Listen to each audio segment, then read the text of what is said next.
দুনিয়াতে কেউ যদি কোনো মানুষের হক নষ্ট করে, কিয়ামতে সবচাইতে নিঃস্ব হবে ওই ব্যক্তি। রাসূলুল্লাহ সাল্লাল্লাহু আলাইহি ওয়াসাল্লাম সাহাবায়ে কেরামকে জিজ্ঞাসা করেন, তোমরা কি জানো কিয়ামতের দিন সবচাইতে নিঃস্ব হবে কে, মুফলিস কে হবে? সাহাবায়ে কেরাম জবাব দিলেন, ইয়া রাসূলুল্লাহ, আল্লাহ এবং তার রাসূল ভালো জানে। নবীজি সাল্লাল্লাহু আলাইহি ওয়াসাল্লাম বলেন, কিয়ামতের দিন সবচাইতে নিঃস্ব হবে ওই ব্যক্তি যার দুনিয়াতে নেক আমলের কোনো অভাব নাই, তাহাজ্জুদের অভাব নাই, তার দান সাদকার কোনো অভাব নাই, হজ উমরার অভাব নাই। এত পরিমাণ আমল সে দুনিয়ায় করবে, কিয়ামতের দিন পাহাড় সম পরিমাণ নেক নিয়ে সে উঠবে। সে মনে করবে আজকে আমার জান্নাতে যাওয়া কে ঠেকায়।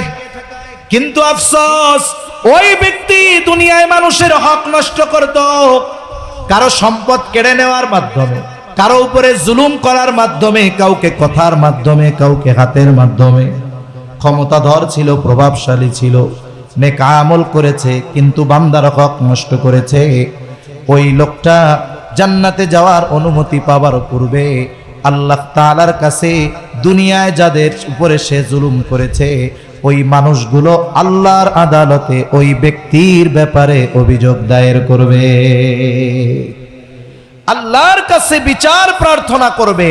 আল্লাহ জিজ্ঞাসা করবে, ওরা যে অভিযোগ দিল সত্য? মিথ্যা বলার কোনো উপায় নাই। সে বলবে হ্যাঁ সত্য।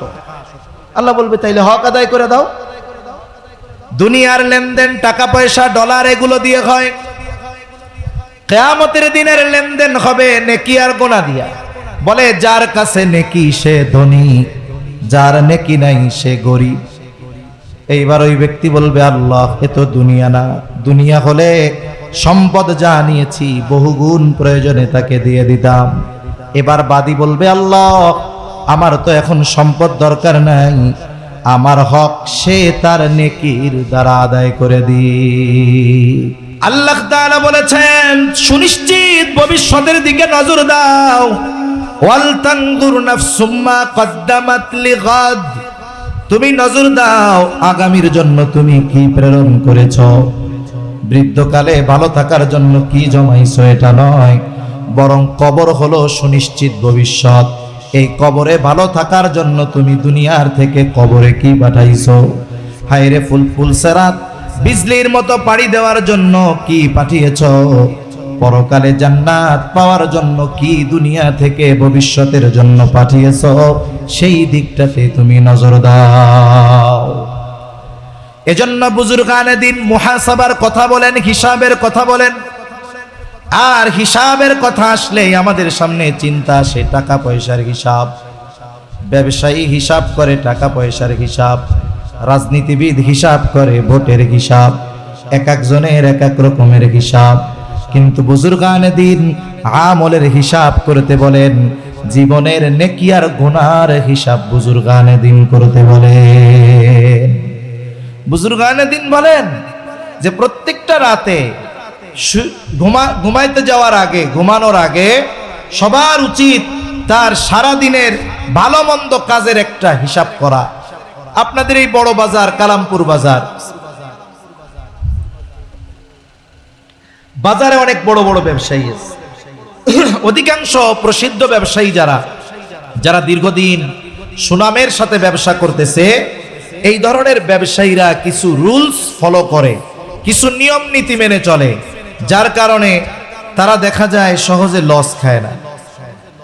মার্কেট বা বাজার বন্ধ হবে 10টায়, উনি দোকান বন্ধ করে দেয় 9টায় দোকান বন্ধ।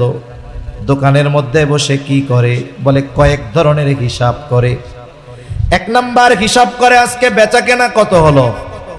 2 নাম্বার হিসাব করে আজকে কত টাকার মাল জিনিস কিনলাম। 3 নাম্বার হিসাব করে আজকে বাকি কত গেল। এই 3টা হিসাব অভিজ্ঞ দোকানদারেরা করে, ব্যবসায়ীরা করে। কারণ এই 3 হিসাবের মাধ্যমে আজকের ব্যবসায় তার লাভ কত সেটা সে বের করে ফেলে। যে ব্যবসা করে সেই ব্যবসার কত বিক্রয় হলে কত লাভ, এই হিসাব কম বেশি হলেও ওই অভিজ্ঞ ব্যবসায়ীর জানা থাকে। হয়তো 19-20 হতে পারে, যে সিমেন্টের ব্যবসা করে তার হিসাব আছে যে আমার 10 লক্ষ টাকা বিক্রয় হলে কত টাকা লাভ হবে, আছে না নাই? যারা মুদি দোকানদার দীর্ঘদিন ব্যবসা করে জিজ্ঞাসা করবেন আপনার যেই প্রোডাক্ট পণ্য এগুলো যদি 1 লাখ টাকার বিক্রয় হয় আপনার লাভ কত হবে, সে যা বলবে হয়তো 19-20 হতে পারে। এখন হিসাব করে আজকের বেচা কেনা নগদ 1 লাখ অথবা 80,000 বা 70,000, বাকি 30,000। তার হিসাব হলো 1 লক্ষ টাকা বিক্রয় হলে আমার 20,000 টাকা লাভ হবে। এখন তার নগদ আর বাকি মিলে 1 লক্ষ বিক্রয় হয়েছে ঠিক, কিন্তু 30,000 বাকি। বলেন তো আজকের দিনের লাভ তার কাছে আছে? জোরে বলেন না আছে? তার মূলধন থেকে মানুষের কাছে কত হাজার গেছে? 10,000। এই গতিতে যদি 1 মাস ব্যবসা চলে তাহলে মোটামুটি ব্যবসা শেষ হয়ে যাওয়ার উপক্রম হবে। এখন ব্যবসায়ী এই হিসাবের পরে একটা সিদ্ধান্তে উপনীত হতে পারে। কি সিদ্ধান্ত? তার কর্মচারী যারা থাকে এদেরকে সে সতর্ক করে দেয়, সাবধান, আগামীকাল থেকে যদি আমার বাবাও বাকি চায় বাকি দিবা না, আমার নগদ বাকি মিলায়া 1 লক্ষ টাকা বিক্রয় কেনা বেচা করার দরকার নাই, আমি 50,000 বিক্রয় করব, নগদে বিক্রয় করব। এই যে 1 ঘন্টা রাতের হিসাব কি হলো? বলে আগামী দিন কোন পদ্ধতিতে তার ব্যবসা পরিচালিত হবে সে সিদ্ধান্তে উপনীত হতে পারে। এই জন্য কোনো ব্যক্তি যদি প্রতিদিন রাতে শোবার আগে তার সারা দিনের নেকি আর বদির হিসাব করে, হয়তো এই হিসাব তার আগামী দিনের পরিবর্তনের কারণ হয়ে যেতে পারে। কারণ একটা মানুষ যদি রাতের বেলায় এই চিন্তা করে, নেকির চিন্তা করে, গুনার চিন্তা করে, তাহলে রাতের মধ্যে ওই প্রভাব তার মধ্যে পড়ে। যদি কেউ বিছানায় শুয়ে মোবাইল দেখা শুরু করে, বলে মোবাইলের প্রভাব তার মধ্যে পড়ে। আর যদি সে রাতে নিভৃতে একাকী ঘরে শুয়ে চিন্তা করে, আহারে আমি তো এখন অন্ধকার ঘরের মধ্যে আছি, আমার মৃত্যুর পরে আর এক অন্ধকার ঘরের মধ্যে যাওয়া লাগবে যেখানে আলো নাই বাতি নাই, তবে আলো আর বাতির ব্যবস্থা হবে, বাতাসের ব্যবস্থা হবে, আরামের ব্যবস্থা হবে যদি নেকি থাকে। এবার সেই হিসাব করে দেখি, আমার জীবনের হিসাবটা একটু করি, আজকের দিনের নেকি কত, গোনা কত।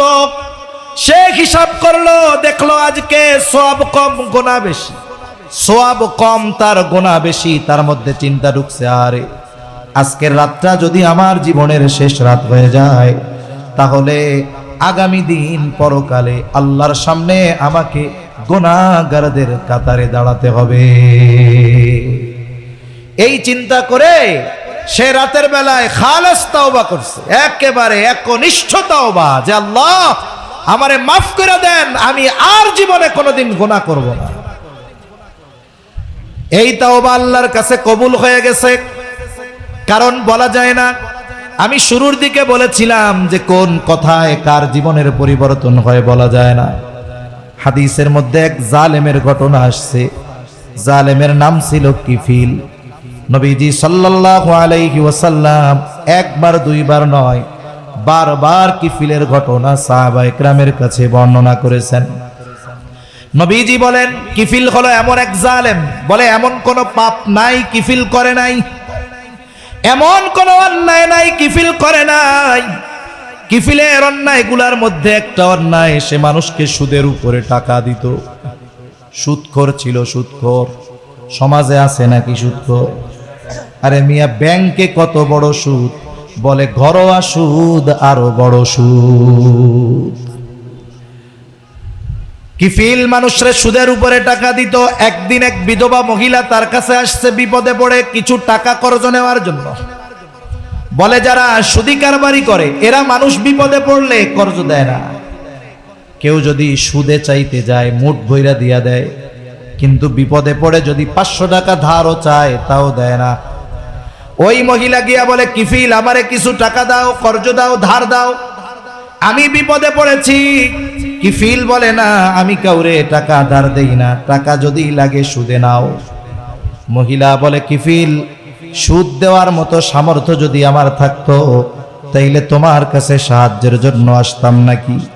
মহিলা বিধবা, চেহারা সুন্দর, সকল পাপে অভ্যস্ত কিফিল এবার মহিলাকে কুপ্রস্তাব দিয়ে বলে, মহিলা, তোমাকে টাকা কর্জ দিতে পারি এই শর্তে, সুদ দিতে পারবা না অসুবিধা নাই, তবে আমার সাথে অমুক দিন গোপনে ব্যভিচারে লিপ্ত হবা। জালেম কিফিল সুযোগ মতো মহিলাকে জেনার প্রস্তাব দিল। হাদিসের মধ্যে আসছে, কাদাল ফাকিরু আইয়াকুনা কুফরা, দরিদ্রতা মানুষকে কুফরি পর্যন্ত পৌঁছায় দেয়। অনেক সময় দরিদ্রতার কারণে অনেকের চরিত্র ধ্বংস হয়ে যায়। আমাদের আশেপাশে অনেক মানুষ আছে অন্যায়ের সাথে জড়িত, পাপাচারে লিপ্ত। যদি একটু আমরা খোঁজ নেই, দেখা যাবে এরা শখে পাপে জড়িয়েছে এমনটা নয়, অধিকাংশ মানুষের এই পাপে জড়ানোর অন্যতম কারণ হলো তার অভাব। এজন্য গভর্নমেন্টের কি দরকার ছিল? দরকার ছিল এই পাপে যারা লিপ্ত, তারা তো অভাবের কারণে তাদের কর্মসংস্থানের ব্যবস্থা করা দরকার ছিল, ঠিক কিনা বলেন? অথচ এরা কি চাচ্ছে? এরা চাচ্ছে পতিতাবৃত্তিকে বৈধতা দিয়ে এটাকে কর্ম হিসাবে বৈধতা দেওয়া। রাষ্ট্র যদি কোনো অন্যায় কাজকে বৈধতা দিয়ে এটাকে কোনো পেশা হিসাবে বৈধতা দেয় যে এটা বৈধ কাজ, বলেন তো, আল্লাহ না করুক কারো মেয়ে কারো ছেলে যদি ওই পাপাচারে লিপ্ত হয় আর মা বাবা যদি বাধা দেয়, ও গিয়ে মামলা দিবে গভর্নমেন্টের কাছে, দেখেন আমি রাষ্ট্রীয় আইন অনুযায়ী একটা বৈধ কাজ করতে চাচ্ছি, আমার বাবা বাধা দিচ্ছে, আমার মা বাধা দিচ্ছে, এদের নামে আমি মামলা করতে চাই। অথচ কি দরকার ছিল? এদেশে পতিতাবৃত্তির সাথে জড়িত কোটি কোটি নারী নয়, সংখ্যাটা যতই হোক না কেন, গভর্নমেন্ট যদি সদিচ্ছা করে তাহলে ওই পতিতালয়কে ভেঙে দিয়ে ওই জায়গায় ইন্ডাস্ট্রি বানিয়ে ওই নারীদের হালাল উপার্জনের ব্যবস্থা করতে পারে, ঠিক কিনা বলে? কিন্তু কাদেরকে খুশি করার জন্য উল্টা পতিতাবৃত্তিকে বৈধতা দিয়ে আবার তাদেরকে ডেকে এনে মোটা অঙ্কের টাকা তাদেরকে দেওয়া হচ্ছে। এর দ্বারা কি বোঝা যাচ্ছে? এরা সমাজ থেকে অন্যায় দূর করতে চায় না, পাপাচার দূর করতে চায় না, এরা চায় এই পাপাচারকে সমাজে বৈধতা দিতে, ঠিক কিনা বলেন? এখন আমরা যদি চুপ থাকি, কথা না বলি, প্রতিবাদ না করি, জেনা ব্যভিচার জমিনে বাড়বে, আল্লাহর আযাব গজব ত্বরান্বিত হবে। আর যখন আযাব আসবে কেউ বাঁচবে না। নবীজি সাল্লাল্লাহু আলাইহি ওয়াসাল্লাম আযাব সম্পৃক্ত লম্বা এক হাদিস, লাস্টে সাহাবায়ে কেরাম বলতেছে, যায় আমাদের মধ্যে নেককাররা থাকবে, এরপরেও ধ্বংস হয়ে যাব, এরপরেও ধ্বংস হয়ে যাব, নেককাররা থাকার পরেও আমরা ধ্বংস হয়ে যাব। বলে হ্যাঁ, যখন পাপের আধিক্যতা বাড়বে, পাপ বেড়ে যাবে, আল্লাহ যদি গোসা হয়ে যায়, যদি আযাব গজব দেয়, ওই সমাজের মুত্তাকি বান্দারাও ছাড় পাবে না। এজন্য সাবধান, পাপাচারের ব্যাপারে আমাদের ঐক্যবদ্ধ হতে হবে। কাদাল ফাকিরু আন ইয়াকুনা কুফরা, দরিদ্রতা মানুষকে কুফরি পর্যন্ত পৌঁছায় দেয়। এইবার ওই মহিলা তার প্রয়োজনের কাছে হার মেনে গেল, কিফিলের শর্তে রাজি হয়ে গেল। নির্ধারিত দিন নির্ধারিত জায়গায় কিফিল হাজির। হাদিসের মধ্যে আসছে একেবারে জেনার নিকটবর্তী। মহিলা কান্না করে আর থরথর করে কাঁপে। কিফিল গেছে মজা করার জন্য, আর মহিলা কান্না করে আর কাঁপে। কিফিল বলে, মহিলা কান্না করো কেন? আমি কি তোমাকে জোর করেছি নাকি, বাধ্য করেছি নাকি? কান্না করো কেন? মহিলা বলে, কিফিল কান্না করি আল্লাহর ভয়, আমি কোনোদিন এই পাপের সাথে লিপ্ত হই নাই, তবে আজকে কেন রাজি হয়েছো? বলে, আমার অভাব, আমার তো ভয় হয় যদি তোমার সাথে জেনা করার পরে মারা যাই, আল্লাহ তাআলার সামনে আমাকে একজন ব্যভিচারিণী হিসেবে উপস্থিত হওয়া লাগবে, আমি আল্লাহর ভয়ে কান্না করি। কিফিল এই কথাটা কিফিলের কান দিয়ে হৃদয় পর্যন্ত পৌঁছায় গেল। কিফিল বলে, সত্যই তুমি আল্লাহর ভয়ে কান্না করো? বলে, হ্যাঁ। কোনোদিন এই পাপাচারে লিপ্ত হও নাই? বলে, না, হই নাই। এবার কিফিল ওই অবস্থা থেকে উঠে গেছে। কিফিল উঠে গেছে, ওঠার সময় মহিলারে 60 দিরহাম কর্জ দিয়েছিল। বলে, মহিলা যাও, এটা তোমাকে সদকা করে দিলাম, আর শুনে নাও, আজকে থেকে আমি আর কোনো পাপাচারে লিপ্ত হব না। খালেস তওবা করে কিফিল বাড়িতে চলে গেছে। ঘটনাক্রমে রাতের বেলায় কিফিল মারা গেছে। কিফিল যে তওবা করেছে কিফিলের তাওবা যে কবুল হয়েছে দুনিয়ার কেউ জানে না, কিন্তু জানেন যিনি তিনি কে।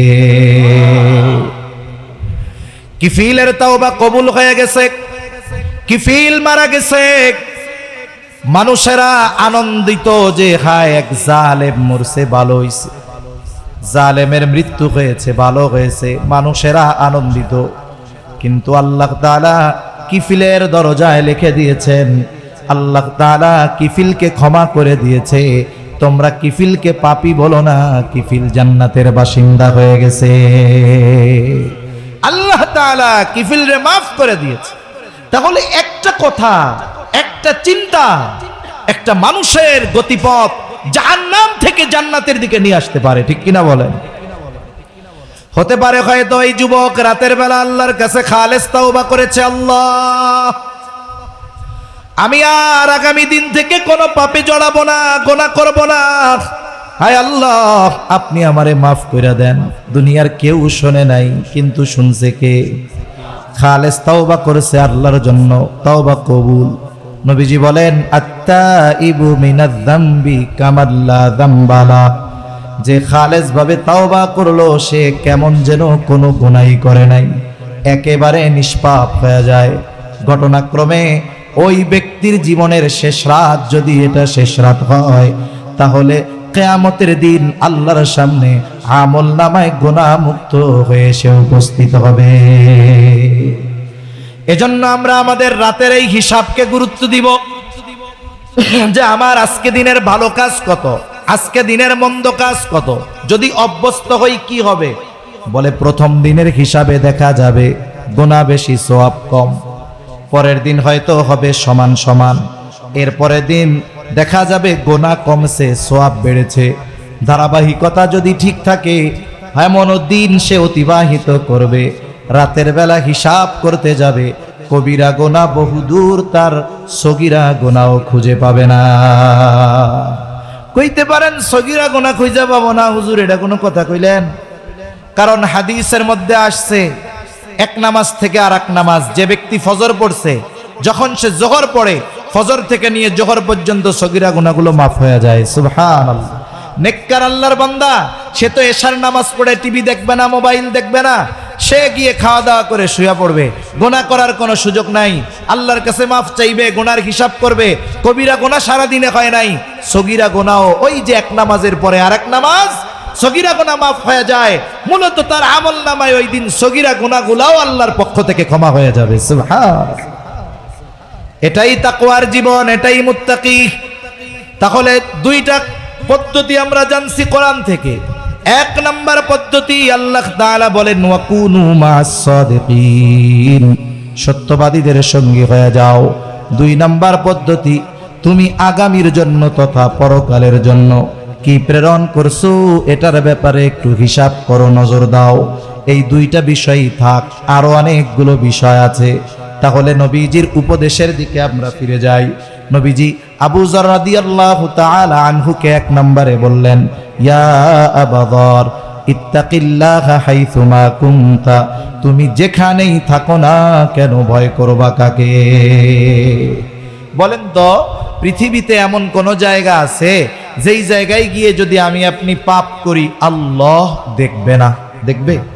এমন জায়গা আছে দুনিয়ায়? হযরত লোকমান আলাইহিস সালাম তার সন্তানকে অনেকগুলো উপদেশ দিয়েছে, এর মধ্যে একটা উপদেশ, ইয়া বুনাইয়া ইন্নাহা ইন তাকু মিসকালা হাববাতিন মিন খারদালিন ফাতাকুন ফি সখরাতিন আও ফিস সামাওয়াতি আও ফিল আরদ ইয়াতি বিহাল্লাহ। সন্তানকে বলতেছে, হে আমার সন্তান, ইয়া বুনাইয়া ইন্নাহা, হা দ্বারা উদ্দেশ্য তোমার ওই কৃত পাপ, ইন তাকু মিসকালা হাববাতিন মিন খারদাল, সেটা যদি কোনো সরিষা দানা পরিমাণ হয়, ফাতাকুন ফি সখরা আও ফিস সামাওয়াতি আও ফিল আরদ, আর তুমি যদি ওই সরিষা দানা পাপটা কোনো পাথরের মধ্যে করো, পাথর। এই আয়াতের তাফসিরে আনাস রাদিয়াল্লাহু তাআলা আনহু থেকে বর্ণিত একটা হাদিস আসছে। নবীজি বলেন, কোন ব্যক্তি যদি এমন কোন পাথরের মধ্যে গিয়া কোন পাপ করে, কেমন পাথর? বলে যেই পাথরের দরজা নাই, যেই পাথরের জানালা নাই, বলেন তো দরজা জানালা যদি না থাকে ঢোকা যাবে নাকি? ওই অসম্ভবকে সম্ভব করে কেউ যদি দরজা জানালা বিহীন কোনো পাথরের মধ্যে কোনো আমল করে, ওই আমলটা যদি সরিষা দানা পরিমাণ হয়, ওই আমলটা কিয়ামতের দিন যিনি হাজির করবেন তিনি কে?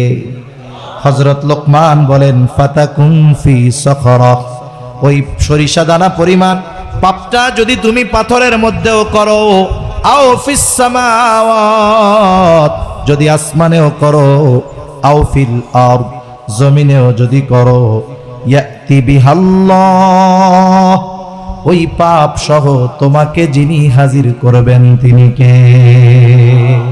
কারণ আল্লাহ শুধু পাপীকে হাজির করবে তা না, কিয়ামতের দিন আমার আপনার কৃত কর্মগুলাকেও আল্লাহ তাআলা হাজির করবে। তাহলে এই চিন্তা যদি কোনো ব্যক্তির মধ্যে থাকে যে আমি পৃথিবীর যেখানেই যাই না কেন, যাই করি না কেন, দুনিয়ার সব ফাঁকি দেওয়া সম্ভব, আহকামুল হাকিমিনকে ফাঁকি দেওয়া সম্ভব নয়, এই চিন্তা যার মধ্যে সব সময় আছে, বলে তার জন্য গোনা করা কঠিন হবে।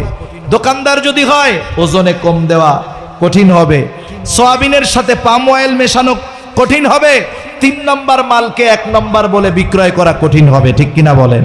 যেহেতু বণিক ভাইদের মাহফিল, জানার দরকার এই ব্যবসা এটা শুধু পয়সা উপার্জনের মাধ্যম নয়, সত্যবাদী আমানতদার ব্যবসায়ী, ব্যবসায়ীর জন্য এই 2টা গুণ দরকার। যদি ইমানদার হয়, সত্যবাদী আমানতদার ব্যবসায়ী কাদের সাথে থাকবে? মা'আন নাবিয়্যিন, নবীদের সাথে থাকবে, সিদ্দিকিনদের সাথে থাকবে, শহীদদের সাথে থাকবে, নেককার বান্দাদের সাথে তাদের অবস্থান হবে। তাহলে যারা ব্যবসা করে শুধুমাত্র ব্যবসার মাধ্যমে সম্পদ উপার্জনের মাধ্যম মনে করে ব্যবসাকে, এরা বোকা। অথচ যেমন ভাবে জাগতিক সম্পদ উপার্জন করা যায় ব্যবসার মাধ্যমে, অনুরূপ ভাবে নবী রাসূলদের সাথী হওয়ার যোগ্যতাও অর্জন করা যায়। তবে সত্যবাদিতা আর আমানতদারিতার সাথে ব্যবসা করতে গেলে প্রাথমিক দিকে কিছুটা মুসিবত মনে হতে পারে, তবে এটা আল্লাহর পরীক্ষা। যদি ইস্তেকামাতের সাথে থাকা যায় যে আমার লাভ কম হোক, আমার পাশের ব্যবসায়ী ভেজাল করে বেশি লাভ করতেছে করুক, আমি নির্ভেজাল ভাবে আমানতদারিতার সাথে সত্যবাদিতার সাথে ব্যবসা করে লাভ করব কম, হ্যাঁ তার লাভ হবে কম, কিন্তু বরকত যিনি দিবেন তিনি কে? সে একদিন ধরা খাবে, 10 লাখ জরিমানা শেষ, আছে না নাই? উপার্জন করে কিন্তু ঘরে সিরিয়াল ধরে অসুস্থ থাকে, কিছুদিন বউ, কিছুদিন সন্তান, কিছুদিন নিজে, কিছুদিন মা, ধারাবাহিকভাবে অসুস্থতা চলতেছে। আরেকজন সত্যবাদিতা আমানতদারিতার সাথে ব্যবসা করতেছে, লাভ কম হচ্ছে, কিন্তু সময়ের সাথে সাথে আল্লাহ তাআলা প্রবৃদ্ধি দিচ্ছে এবং এর মধ্যে বরকত দিচ্ছে, ঠিক কিনা বলেন? এজন্য ব্যবসায়ী ভাইরা সত্যবাদিতা ও আমানতদারিতা এটাকেই বানাতে হবে ব্যবসার মূলধন। তাহলে ওই ব্যবসায়ী আর ব্যবসার মধ্যে রহমত আর বরকত দিয়ে ভরপুর করবেন কে? আল্লাহ। তাহলে 3টা পয়েন্ট আমরা আলোচনা করলাম মুত্তাকি হওয়ার জন্য। যেখানেই থাকি না কেন চিন্তা থাকবে আমার মালিক আমাকে দেখতেছে। বলে এই চিন্তা যখন কারো মধ্যে ঢুকে যায় তার জন্য গুনার কাজ করা কঠিন হয়ে যায়। নবীজি সাল্লাল্লাহু আলাইহি ওয়াসাল্লামের দ্বিতীয় উপদেশ, ওয়া আতবি'is সাইয়্যাতাল হাসানাতা তামহুহা। ও আবু যর, তোমার দ্বারা যখন কোনো মন্দ কাজ হয়ে যাবে তুমি ভালো কাজ করবা, নেকের কাজ করবা, কেননা ভালো কাজ মন্দ কাজটাকে মিটায়া দেয়। আল্লাহ তাআলাও বলেন ইন্নাল হাসানাতি ইউযহিবুনাস সাইয়্যাত, ভালো কাজ মন্দ কাজকে মিটায়া দেয়। তবে মন্দ কাজটা যেমন মুসার জন্য ভালো কাজটা ওই পরিমাণের হতে হবে। এখন একজন করেছে কবিরা গুনাহ, আর একজন বান্দার হক নষ্ট করে ফেলছে।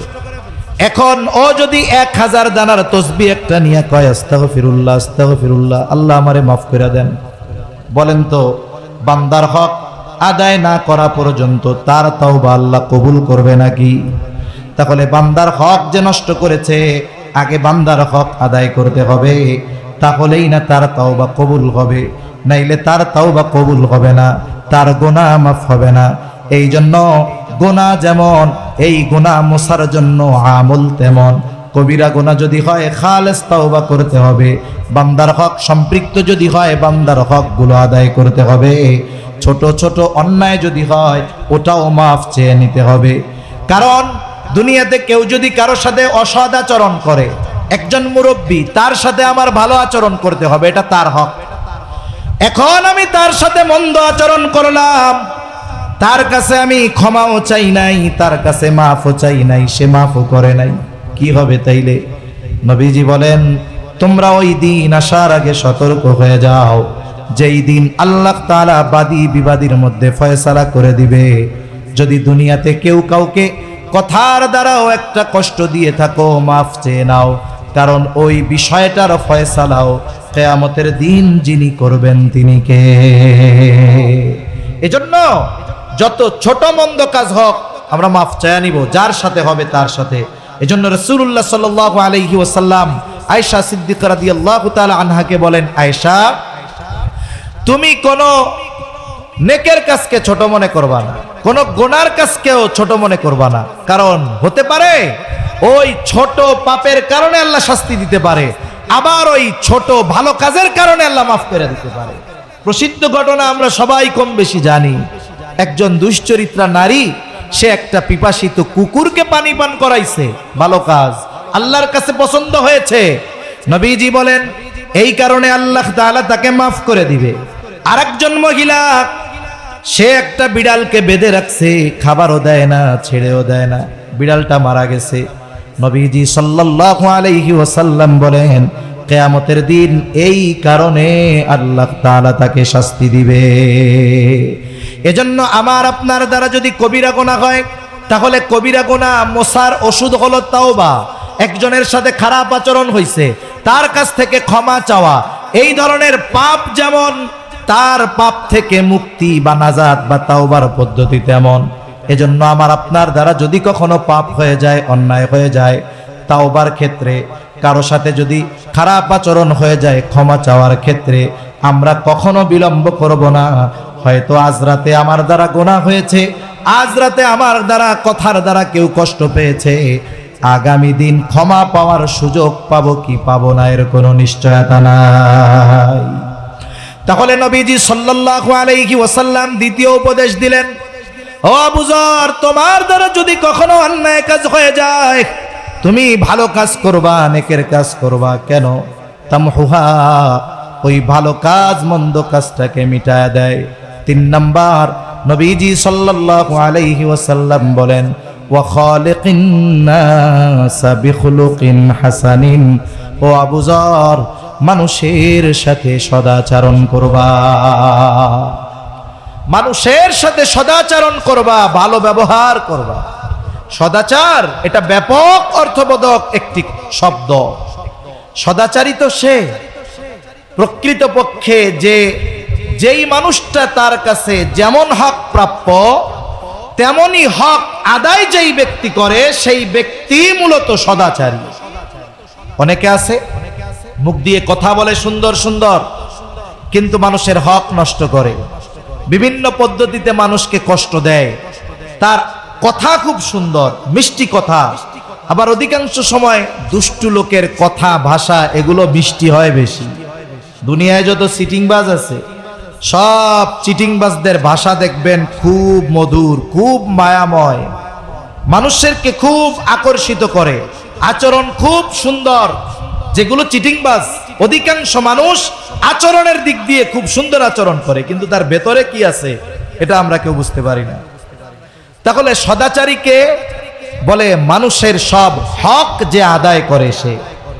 আর মানুষের হক আদায় করা এটা আমাদের জন্য সবচাইতে গুরুত্বপূর্ণ বিষয়। কারণ কোন ব্যক্তি যদি মানুষের হক নষ্ট করে, সেটা আচরণগত দিক দিয়ে হোক, সেটা অর্থনৈতিক দিক দিয়ে হোক, কেউ যদি মানুষের হক নষ্ট করে, কিয়ামতের দিন ওই ব্যক্তি সবচাইতে নিঃস্ব হবে। দুনিয়াতে কেউ যদি কোনো মানুষের হক নষ্ট করে, কিয়ামতে সবচাইতে নিঃস্ব হবে ওই ব্যক্তি। রাসূলুল্লাহ সাল্লাল্লাহু আলাইহি ওয়াসাল্লাম সাহাবা একরামকে জিজ্ঞাসা করেন, তোমরা কি জানো কিয়ামতের দিন সবচাইতে নিঃস্ব হবে কে, মুফলিস কে হবে?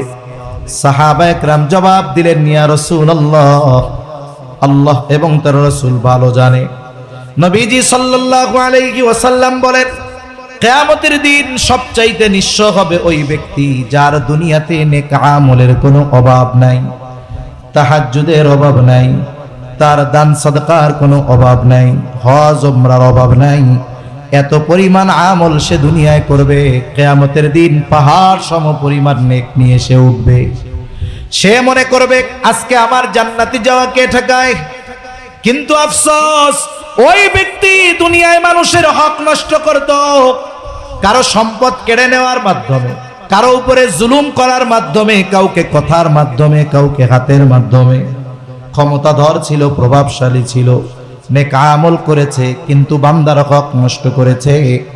ওই লোকটা জান্নাতে যাওয়ার অনুমতি পাবার পূর্বে আল্লাহ তাআলার কাছে দুনিয়ায় যাদের উপরে সে জুলুম করেছে ওই মানুষগুলো আল্লাহর আদালতে ওই ব্যক্তির ব্যাপারে অভিযোগ দায়ের করবে, আল্লাহর কাছে বিচার প্রার্থনা করবে। আল্লাহ জিজ্ঞাসা করবে, ওরা যে অভিযোগ দিল সত্য?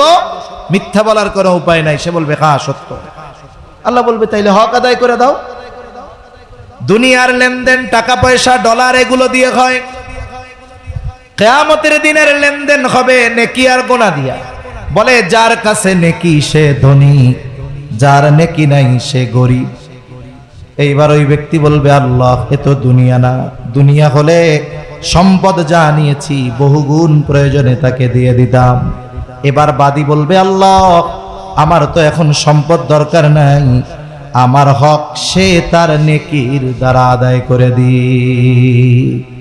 হয়তো দুনিয়ায় নিছিল ৫,০০০ টাকা, ও এবার বলবে, আল্লাহ দুনিয়ার ওই ৫,০০০ টাকার যদি শোধ করতে হয় তাহলে ওই ৫টা হজের সওয়াব আমার দেওয়া লাগবে। কিছু করার আছে? কিছু করার নাই। দাবি অনুযায়ী দিতে হবে, হক আদায় করতে হবে।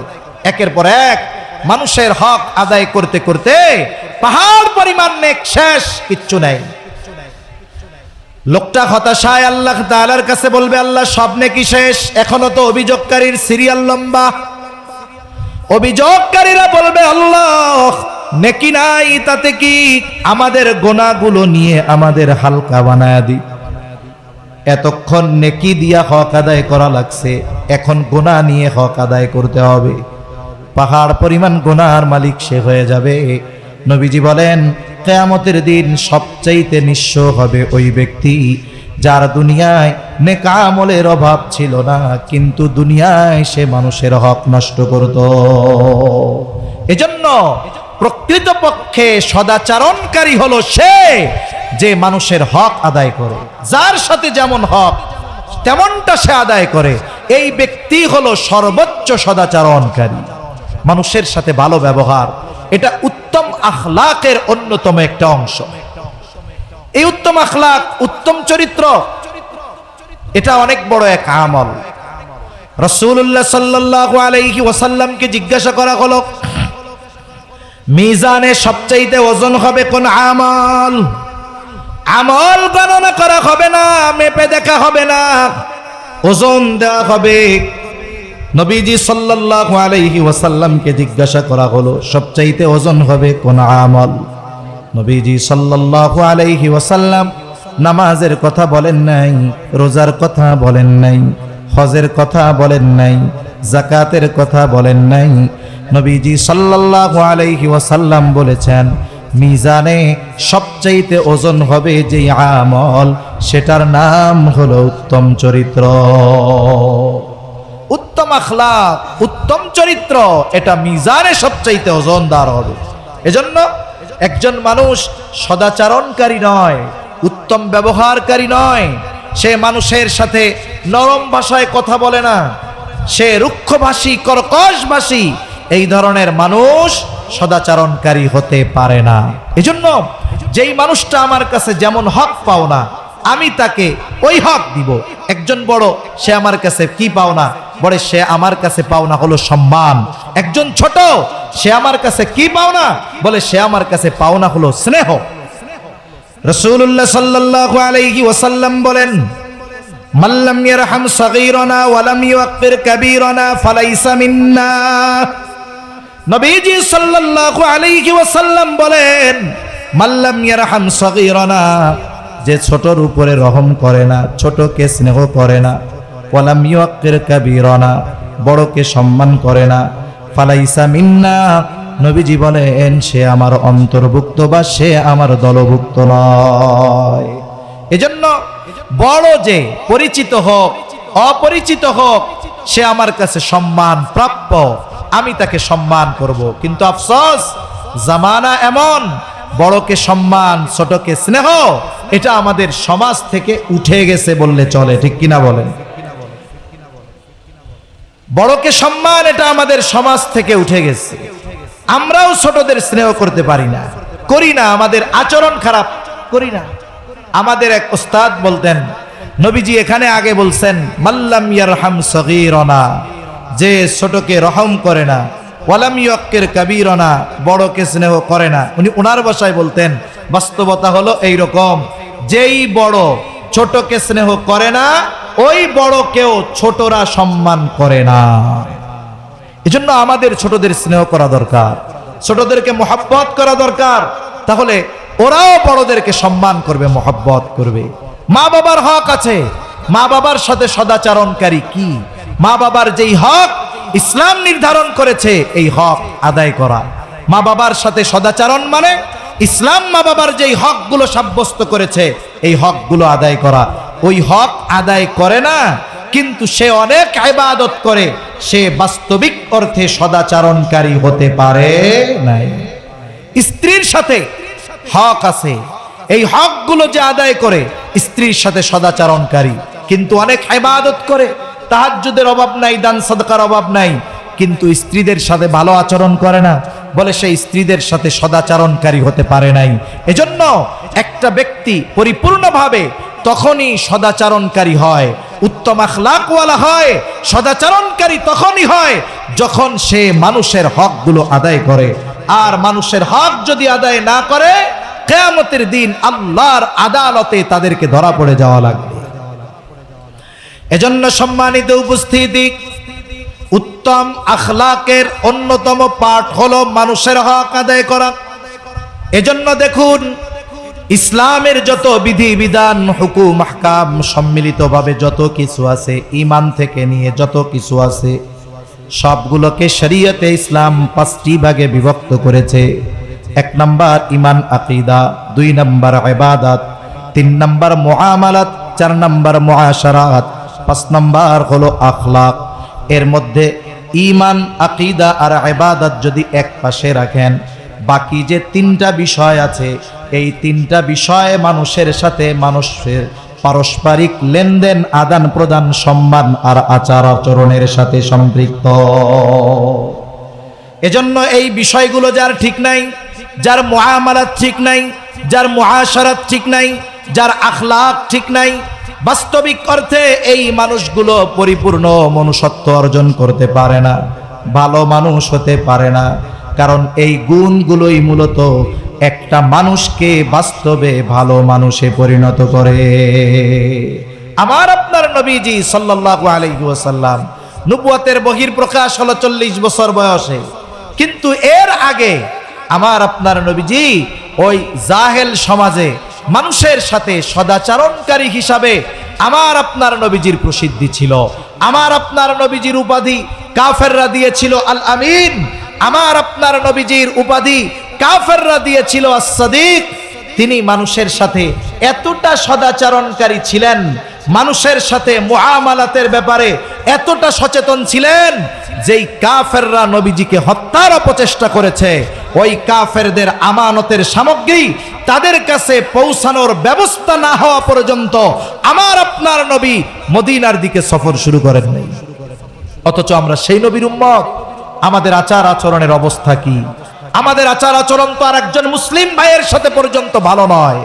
আমরা মনে করি ইবাদত যত বেশি করব আমি তত আল্লাহর কাছে প্রিয় হব। না না, রাসূলুল্লাহ সাল্লাল্লাহু আলাইহি ওয়াসাল্লামের কাছে 2 জন মহিলার অবস্থা পেশ করা হলো। একজনের ব্যাপারে বলা হলো, ইয়া রাসূলুল্লাহ সাল্লাল্লাহু আলাইহি ওয়াসাল্লাম, একজন মহিলা এমন কোনো আমল নাই যে সে করে না, একটা নফলও সে ছেড়ে দেয় না।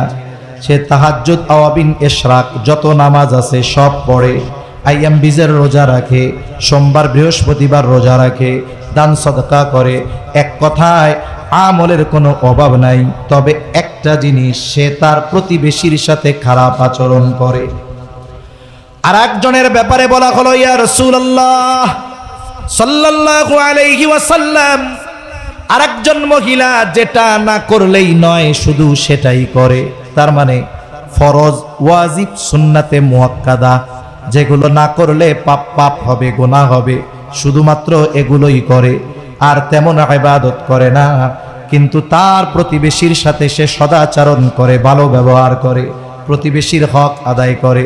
ইয়া রাসূলুল্লাহ, এই দুই মহিলার মধ্যে কোন মহিলা উত্তম?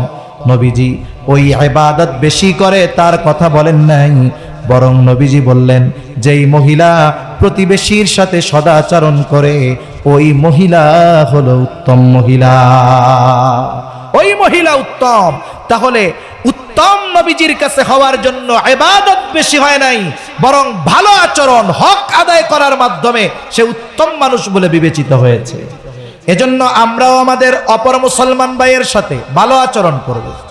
আচরণ সবার সাথে ভালো, অমুসলিমদের সাথেও ভালো, খাস করে মুসলমানদের সাথে আমাদের আচরণ সর্বোচ্চ ভালো হতে হবে। নবীজি সাল্লাল্লাহু আলাইহি ওয়াসাল্লাম বলেন, আল মুসলিমু মান সালিমাল মুসলিমুনা মিন লিসানিহি ওয়া ইয়াদি। নবীজি বলেন, প্রকৃত মুসলমানকে বলে যে যার হাত এবং জবানের অনিষ্ট থেকে অপর মুসলমান নিরাপদ থাকে। আমার জবান দ্বারা মুসলমান কষ্ট পায়, আমার হাত দ্বারা মুসলমান কষ্ট পায়, আমি ইবাদত করি অনেক, বলে আমি সদাচরণকারী হতে পারি নাই। একজন অমুসলিমও যদি আমার প্রতিবেশী হয় তারও হক আছে না নাই? অমুসলিমদের সাথেও সদাচরণ। আয়েশা সিদ্দিকা রাদিয়াল্লাহু তাআলা আনহা নবীজি সাল্লাল্লাহু আলাইহি ওয়াসাল্লামের কাছে প্রতিবেশীর হকের ব্যাপারে জানতে চায়। বলে, ইয়া রাসূলুল্লাহ, আমার দুইজন প্রতিবেশী, একজন মুসলিম আর একজন ইহুদি। প্রতিবেশী হিসাবে কে আমার কাছে বেশি হক পাও না? দুইজনই আমার প্রতিবেশী, একজন ইহুদি আর একজন মুসলিম, কে বেশি হক পাও না? নবীজি সাল্লাল্লাহু আলাইহি ওয়াসাল্লাম এই ক্ষেত্রে যিনি মুসলমান তিনি হকদার বেশি, এমন জবাব নবীজি দেন নাই। নবীজি বললেন, আয়েশা, যার দরজা তোমার দরজার বেশি কাছে, প্রতিবেশী হিসাবে সে তোমার কাছে বেশি হকদার। তাহলে একজন অমুসলিম সেও যদি আমার প্রতিবেশী হয়, একজন মুসলিম প্রতিবেশীর চাইতে সে যদি আমার বেশি নিকটে হয়, অমুসলিম হিসাবেও সে আমার কাছে ভালো আচরণ প্রাপ্য, এটা তার হক। ইসলাম এত সুন্দর সদালাপ, সদাচরণ আমাদেরকে শিখিয়েছে, কিন্তু আফসোস, যেই ইসলাম এত সুন্দর আখলাকের শিক্ষা দিল, ভালো আচরণের শিক্ষা দিল, আমরা সেই শিক্ষা গ্রহণ করতে পারলাম না। আমরা কি করি? আমরা এক মুসলমান আর এক মুসলমানের বকা দেই, আমরা এক মুসলমান আর এক মুসলমানের ক্ষতি করার জন্য যত ধরনের কাজ আছে করি, আমরা এক মুসলমান আর এক মুসলমানের গীবত করি, আমরা আর এক মুসলমানের দোষ না থাকলেও ওই দোষটা তার উপরে চাপায় দেই, অপবাদ দেই। অথচ একজন মুসলমানের জান, মাল, সম্মান, রক্ত সব আমার কাছে সম্মানের বস্তু থাকার কথা ছিল, ঠিক কিনা বলেন? কিন্তু আফসোস, আজকে এই সদাচরণ, এই উত্তম আখলাক, উত্তম চরিত্র আমাদের থেকে দূরে চলে গেছে।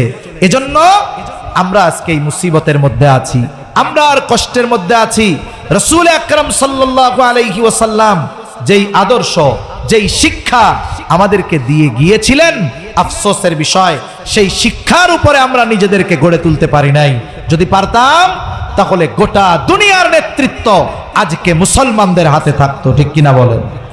এজন্য আমরা যদি জীবনকে সুসজ্জিত করতে চাই, রাসূল সাল্লাল্লাহু আলাইহি ওয়াসাল্লামের উপদেশ, রাসূল সাল্লাল্লাহু আলাইহি ওয়াসাল্লামের আদর্শ ছাড়া সেটা সম্ভব নয়। এজন্য সম্মানিত উপস্থিতি, নবীজি সাল্লাল্লাহু আলাইহি ওয়াসাল্লামের হযরত আবু যর রাদিয়াল্লাহু তাআলা আনহুকে করা এই গুরুত্বপূর্ণ তিনটা উপদেশ, এটার মধ্যে তিন ধরনের হক নিহিত আছে। কয় ধরনের? জোরে গণ, আরো জোরে বলেন কয় ধরনের? সাধারণত হক তিন ধরনের হয়। বলতে পারেন হুজুর আমরা তো শুনেছি আল্লাহর হক আর বান্দার হক, আপনি আবার তিন ধরনের হকের কথা কেমনে বলেন? বলে হ্যাঁ, এর মধ্যে একটা আছে 2 in 1। এক নাম্বার আল্লাহর হক, 2 নাম্বার বান্দার নিজের উপরে নিজের হক, 3 নাম্বার মানুষের হক। এই তিনটা হকের কথা আল্লাহর নবী এখানে শিক্ষা দিয়েছেন। 1 নাম্বার আল্লাহর হক কি? বলে তারই ইবাদত করবে, তার সাথে শিরিক করবে না। ইবাদত একমাত্র তারই করতে হবে, তার সাথে কারো শিরিক করা যাবে না, এটা আল্লাহর হক। এখন বলেন তো, কোন ব্যক্তি যদি প্রকৃতপক্ষে মুত্তাকি হয়, মুত্তাকি, সে যদি নেককারদের সঙ্গী হয়, সে যদি নিজের জীবনের আমলের হিসাব করে, সে যদি সর্বদা এই চিন্তা করে যে আমার রব আমাকে সর্বদা দেখতেছে, বলেন তো অন্যান্য আরো কিছু বিষয় আছে সবগুলা থাকলো, এই তিনটা জিনিস কোন ব্যক্তির ভিতরে যদি পরিপূর্ণ থাকে, ওই ব্যক্তি জীবন চলে গেলেও আল্লাহর হক নষ্ট করবে নাকি? জোরে বলেন করবে? সে জীবন চলে যাবে, আল্লাহর হক নষ্ট করবে না। 2 নাম্বার বলে বান্দার নিজের উপরে নিজের হক কি? বলে নিজের উপরে বান্দা নিজেও জুলুম করে। আমরা অনেক সময় মনে করি একজন মানুষ মনে হয় আর একজনের উপরেই শুধু জুলুম করে। আসলে বিষয়টা এমন নয়। মানুষ যেমন অপর মানুষের উপরে জুলুম করে, অনুরূপভাবে মানুষ নিজে নিজের উপরে জুলুম করে।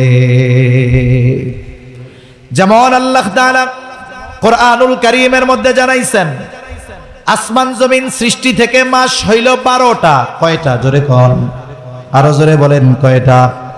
আরে আমি এতক্ষণ ধরে কইতাছি, আমি চিল্লাই, আপনারা কোন না কেন? ঘুম আসতেছে নাকি? তাকবীর দেন, নারায়ে তাকবীর, আরো জোরে নারায়ে তাকবীর। মাস কয়টা? এর মধ্যে 4টা মাস কি? আরবাআতুন হুরুম, 4টি মাস সম্মানিত মাস। এই 4টি মাস সম্মানিত মাসে আল্লাহ তাআলার গুরুত্বপূর্ণ যে নির্দেশনা, ফালা তাযলিমু ফীহিন্না আনফুসাকুম, এই সম্মানিত 4 মাসে আল্লাহর অন্যতম নির্দেশনা, ফালা তাযলিমু ফীহিন্না আনফুসাকুম, এই মাস সমূহের মধ্যে তোমরা নিজেদের উপরে নিজেরা জুলুম করো না। মুফাসসিরিনে কেরাম বলেন, নিজের উপরে জুলুম করা কি? তার মানে তুমি পাপাচারে লিপ্ত হইও না, গুনাহ করো না, পাপাচারে লিপ্ত হইও না। তার মানে মানুষ যখন কোনো পাপ করে, সে নিজের উপরে নিজে জুলুম করে। তাহলে মানুষ আল্লাহর কাছে ক্ষমা চাওয়ার মাধ্যমে নিজের হক আদায় করে, মানে এই জুলুম, এই পাপ থেকে সে নিজেকে মুক্ত করে। নবীজির দ্বিতীয় নসিহতের মধ্যে মানুষের নিজের উপরে নিজের হকের কথা নবীজি বলেছেন, ফালা তাযলিমু ফীহিন্না আনফুসাকুম।